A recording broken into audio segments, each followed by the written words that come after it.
किसी शहर के रेलवे स्टेशन पर एक भिखारी रहता था। वो वहां आने जाने वाली रेलगाड़ियों में बैठे यात्रियों से भीख मांगकर अपना पेट भरता था। एक दिन जब वह भीख मांग रहा था तो सूट बूट पहने एक लंबा सा व्यक्ति उसे दिखा। उसने सोचा कि यह व्यक्ति बहुत अमीर लगता है, इससे भीख मांगने पर यह मुझे जरूर अच्छे पैसे देगा। वह उस लंबे व्यक्ति से भीख मांगने लगा। भिखारी को देखकर उस लंबे व्यक्ति ने कहा, तुम हमेशा मांगते ही रहते हो, क्या कभी किसी को कुछ देते भी हो? भिखारी बोला, साहब मैं तो भिखारी हूं, हमेशा लोगों से मांगता ही रहता हूं, मेरी इतनी औकात कहां कि किसी को कुछ दे सकूं। लंबा व्यक्ति बोला, जब किसी को कुछ दे नहीं सकते तो तुम्हें मांगने का भी कोई हक नहीं है। मैं एक व्यापारी हूं और लेन देन में ही विश्वास करता हूं। अगर तुम्हारे पास मुझे कुछ देने को हो तभी मैं तुम्हें बदले में कुछ दे सकता हूं।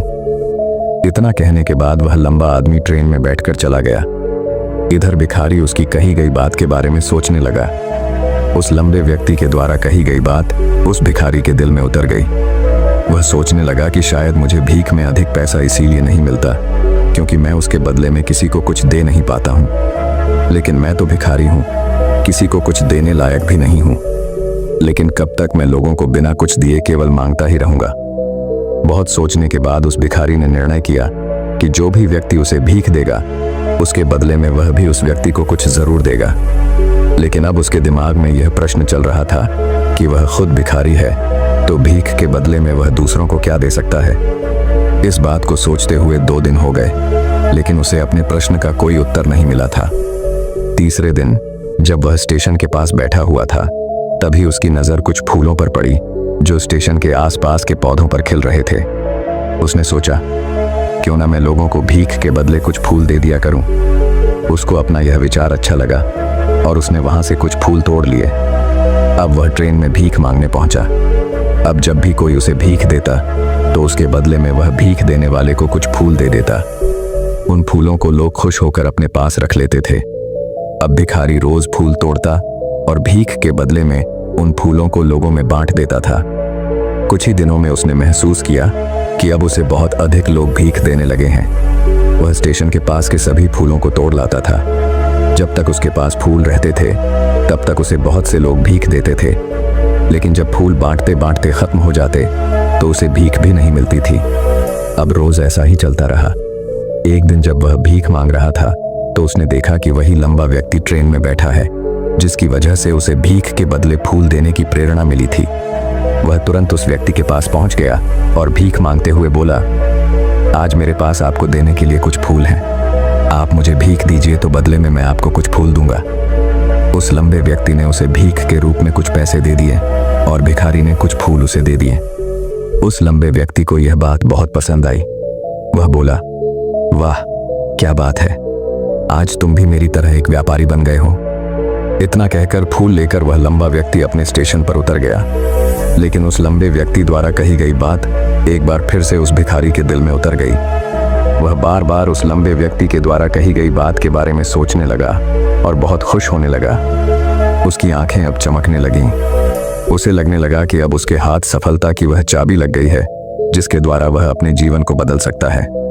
वह तुरंत ट्रेन से नीचे उतरा और उत्साहित होकर बहुत तेज आवाज में ऊपर आसमान की तरफ देखकर बोला, मैं भिखारी नहीं हूं, मैं तो एक व्यापारी हूं, मैं भी अमीर बन सकता हूं। लोगों ने उसे देखा तो सोचा कि शायद यह भिखारी पागल हो गया है और अगले दिन से वह भिखारी उस स्टेशन पर फिर कभी नहीं दिखा।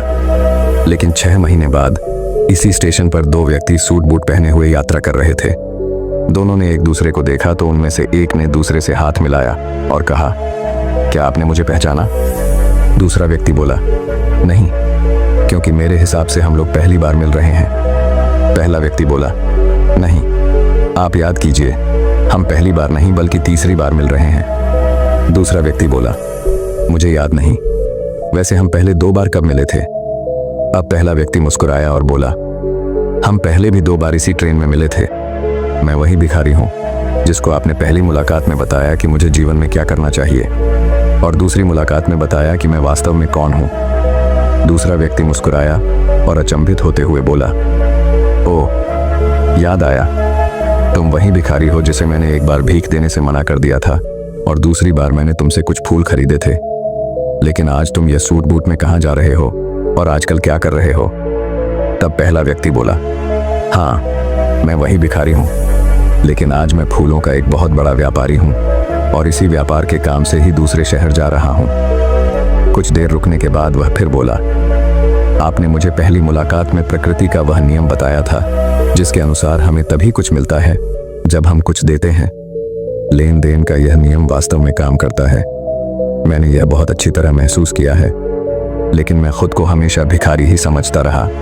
इससे ऊपर उठकर मैंने कभी सोचा ही नहीं।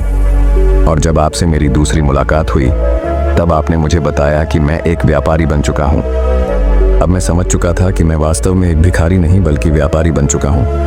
मैंने समझ लिया था कि लोग मुझे इतनी भीख क्यों दे रहे हैं, क्योंकि वह मुझे भीख नहीं दे रहे थे बल्कि उन फूलों का मूल्य चुका रहे थे।